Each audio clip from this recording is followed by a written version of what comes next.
한상률 국세청장이 이명박 대통령의 동서 신모 씨와 한나라당 국회의원을 포함한 포항지역 기업인 등과 골프 회동을 가진 것은 현 정부의 도덕성 부재를 단적으로 드러낸 사건입니다. 국세청장을 포함한 4대 권력기관장 교체 여부가 논의되는 시점에서 한 청장이 굳이 정권의 핵심 관계자들을 만난 것은 공직자로서 매우 부적절한 처신입니다. 게다가 한 청장은 지난 2007년 전군표 전 국세청장에게 수천만 원대의 그림을 건넸다는 의혹을 받고 있는 시점이기도 합니다. 로비가 목적이 아니라면 왜 만났는지 그 이유를 명백히 밝혀야 합니다. 창조한국당은 이번 기회에 공직자 비리 수사처를 신설하고 나아가 차기 개헌 시에 국가청렴위원회를 독립헌법기관으로 만들어서 공직자의 비리를 근절할 계기로 삼을 것을 다시 한번 제안합니다. 국내 처리 외국인의 절반 이상이 한국 공무원은 부패하다고 인식하고 있는 현실은 읍참마속하겠다는 정부의 의지가 있을 때만이 개선될 수 있다는 점을 명심하기 바랍니다. 망언, 악명을 떨치고 있는 이시하라 도쿄도지사가 또다시 망언을 쏟아냈습니다.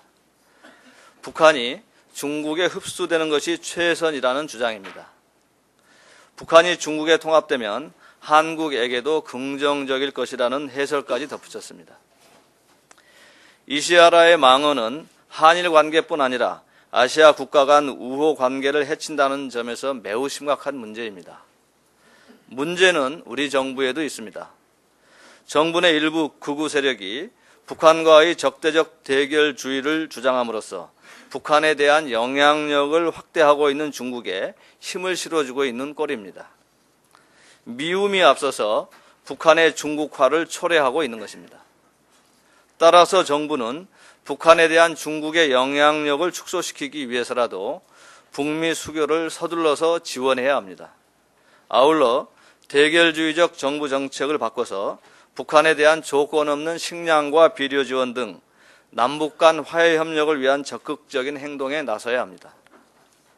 이시하라의 망언을 우리가 합리화시켜주는 어리석은 정부 정책은 즉각 전환되어야 합니다. 강만수 기획재정부 장관이 역전세 난 해결을 위해 주택금융공사의 보증을 받을 수 있도록 하겠다는 것은 강남을 비롯한 부동산 부자들만을 위한 해결책에 지나지 않습니다.